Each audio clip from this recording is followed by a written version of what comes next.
Welcome to Deleted Saves. On this episode, Final Fight for the Arcade. There was a time, before the versus fighters like Street Fighter and Mortal Kombat, that the beat 'em up ruled the arcade scene. And while there were certainly hits before today's topic, like Double Dragon, it would be somewhat ironic that Capcom would create its own top notch competition within the arcades against itself for players and quarters. How did it start? Well, that is the topic for today with 1989's Final Fight. Final Fight itself has a somewhat confusing development history. Originally, it was promoted to be the development team at Capcom's as, quote, Street Fighter 89, unquote, listed as a potential sequel to Capcom's own simplistic first Street Fighter title. And originally, Ryu and Ken were supposed to be the protagonists of the game. However, when it turned out that the fighting game division within Capcom was actually making a Street Fighter 2 that had nothing to do with this game, the original plan was scrapped, new characters were developed, and the game was renamed Final Fight, focused on brawling much like Double Dragon instead of being a versus fighter. The plot of Final Fight is quite simple, if implausible. Or I would have said that had the 2016 US presidential election not happened, or the 1980 US presidential election for that matter. Anyway, former pro wrestler slash underground deathmatch fighter Mike Hagar gets elected to the office of mayor of Metro City, our New York City's analog for this game, only to have the city's largest criminal gang, named Mad Gear, kidnap his daughter to get him to comply with their will. Mike, not one to take threats lightly, instead of using the police, who were likely corrupt anyway, calls on his daughter's Jessica's martial arts and future professional jailbird boyfriend, Cody, and Cody's best buddy and modern day ninja, Guy, to help get her back. And the trio decide the best way to break Mad Gear's grip on the city is to break the members of Mad Gear's physical backs with their fists. What unfolds is a six-stage battle across the city districts, from slums to docks to subway to downtown, with the leader of the gang, a vile businessman named Belger, at the end of it all. Each stage ends with a boss battle, usually against some giant side of beef, like the corrupt cop, or the double sword swinging samurai wannabe, or the crazy ex military dude with the staff and grenades. And honestly, that's pretty much the story. You fight through hordes of endless clones of killers and thugs, each sporting a name based on a 1970s or 1980s punk, hair metal, or rock and roll band, like Axl or Slash or Sid, and let's not forget the Andre the Giant lookalikes. And eventually you punch the wheelchair-bound and crossbow-using Belger, who is somehow holding Jessica in his giant muscular grip despite his age, out a 50-story window to his death on the street below. And since Cody feels like he can't talk to Jessica because he just committed mass murder, Guy punches him several times and knocks some sense into him to go talk to her. Jesus Christ. And we were okay with that batshit plot. Or, well, I was, anyway. Look, this is no masterpiece by any standard, but for its time, this thing was a benchmark by which all beat-em-ups were to follow. The large, well-animated and colorful character sprites, the crazy nature of the plot, the fact that if you are defeated, your character is chained up and left in front of a bundle of dynamite that somehow gets its wick cut by a falling knife if you put another quarter into the machine. Holy fucking shit.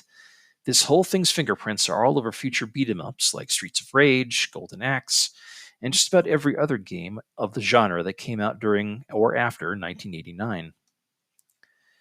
Final Fight became a blockbuster in Japan, Europe, and the United States, becoming one of the best-selling arcade cabinets in 1990 and 1991, only outdone that year by Street Fighter II, another Capcom game. A port of it was also available as an SNES launch title, which sold 1.5 million copies worldwide. Critics loved the game, and Final Fight itself has spawned multiple sequels and spin-offs across multiple consoles and old computer platforms such as the Sega CD, Game Boy Advance, and Steam under the Capcom Beat 'em Up bundle. The crazy amount of releases from 1989 to now. Plus, the main characters themselves have appeared in other Street Fighter titles, Marvel vs. Capcom titles, cameos in other Capcom backgrounds of other games. Hell, Mike Hager himself has plush toys and other crap, being a meme for weightlifting himbo dads everywhere, 80s mustache and all. I would be remiss if I didn't mention a few of the controversies in air quotes around the game. One is kind of ridiculous, that being the SNES home port only featured Hagar and Cody, because they somehow couldn't fit Guy's sprite information into the game cartridge. And public outcry was mollified with the Final Fight Guy edition, where Guy replaced Cody and a new opening scene was added. So, okay, I guess? The other one was around the characters of Roxy and Poison, the only female enemies in the game. Japanese programmers and public relations at Capcom thought Americans would feel bad beating up a female character. So instead of removing the sprites, they said Poison and Roxy were in fact trans characters who were once male. Like that would make anything about that statement better somehow.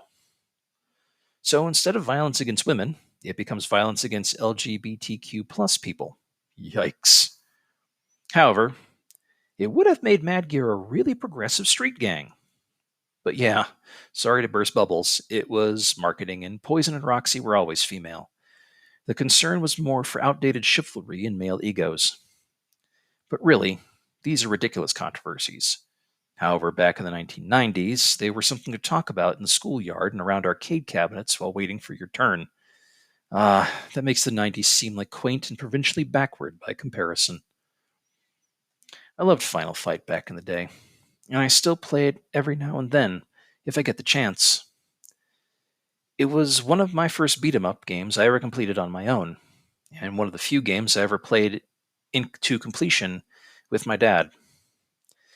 For reasons I do not understand to this day, while on one of our vacations somewhere, he and I found an arcade cabinet of Final Fight, and we played it through to the end, probably dropping $50 worth of quarters. I figured as soon as we died, he'd say we were done and move on. But he just zoned in and we beat it together, father and son. It's a good memory I have of him. My dad is not a good guy. He's responsible and did all the things he was required to do as a dad, but he's not really great. Usually too busy with his own concerns and piss poor decisions. And he didn't know what to do with me because I wasn't an exact clone of him. But a lot of time and water has passed under that bridge. I don't blame him. And we don't talk much anymore or live near each other.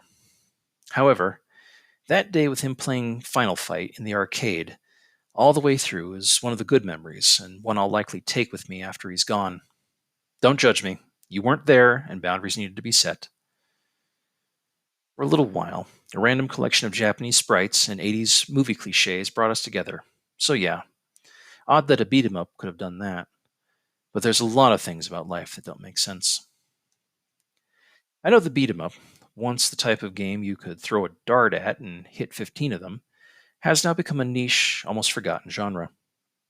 But thankfully, due to its success, Final Fight can still be found and enjoyed by new generations of gamers looking to scratch a particular itch of cooperative fighting rather than competitive fighting.